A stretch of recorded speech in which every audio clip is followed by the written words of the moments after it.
Dear students, get ready for the passage relating to shorthand. Start.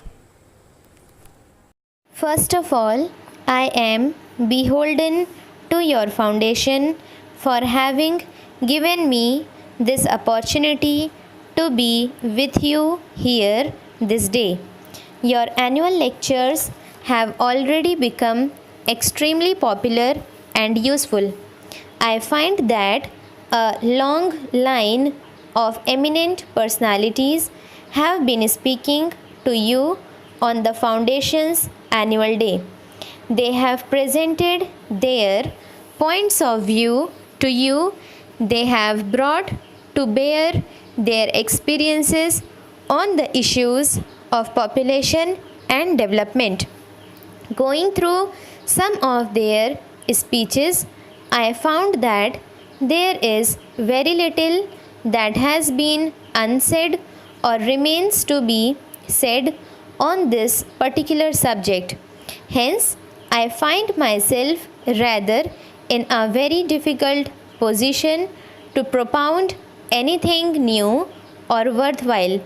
It is my handicap also that I do not belong to the profession of those who have been working very hard on this particular issue, and therefore what I would speak to you today will not be anything new, but I will try to minimize the torture of listening to me by trying to be as brief as possible, because I think that it is the only way to earn your goodwill. Well, friends, for some of you who are present here, you know that I belong to a particular school of thought in this country which firmly believes that we have a great future ahead, and I am bullish, I would say, on India. But certainly there is one subject on which I feel cowed down, and I do not feel strong enough to defend our records, and that is the question of population. I think some of us have been guilty of not giving the same prominence to this subject which it deserved.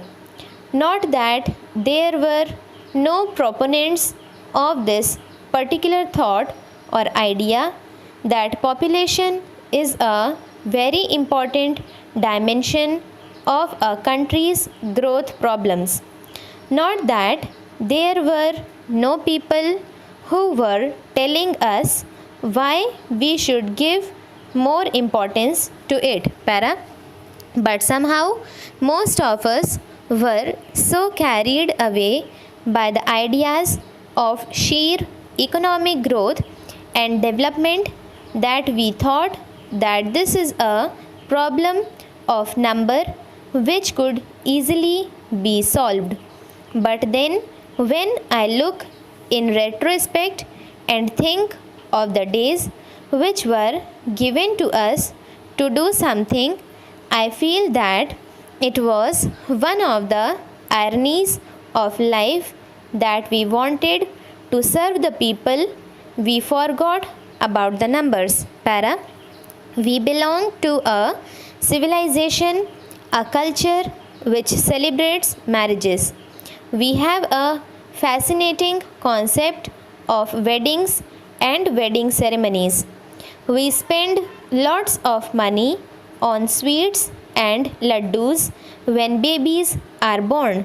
Yet, at the same time, we discover what a horrifying figure the people become when the numbers become unmanageable, and therefore we felt that perhaps the developmental side would remain gloomy and dark unless and until the population side is brightened up and looked into in a very different manner from where we have been looking at it. In fact, when you look at the prospects of India with 850 million people already in position, and we are marching towards a mark called billion number people on this earth, we find that perhaps we will not really be able to take care of the welfare of those great numbers. That is where we feel that we are perhaps caught in a trap. In the language of the economists, it is the Malthusine trap. That is the power of earth to grow, to produce what you call the needs of the people will be totally overtaken by the power of the people to expand in numbers. About 200 years ago, when the 18th century was coming to an end, Europe witnessed a similar situation. Hundreds and thousands of people were sleeping in absolute discomfort in the lanes and by-lanes of London, Paris, and other places. There was a wave of unrest all over. There were disturbing factors all over.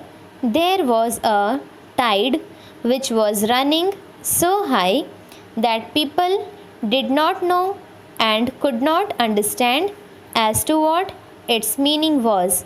But one thing was clear, that throughout Europe there was uneasiness, there were convulsions, there were revolts to which they could not attribute one single cause to explain it.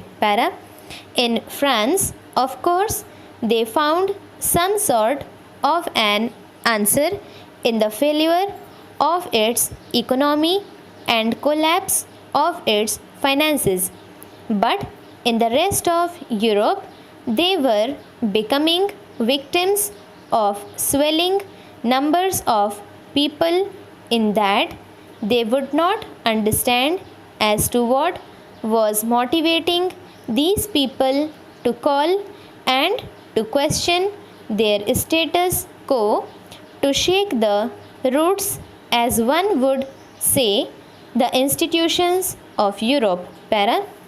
Then there came a discerning man by name Malthus, and he said that this is all happening because the power of the population has overtaken the power of the earth to produce the needs of the people.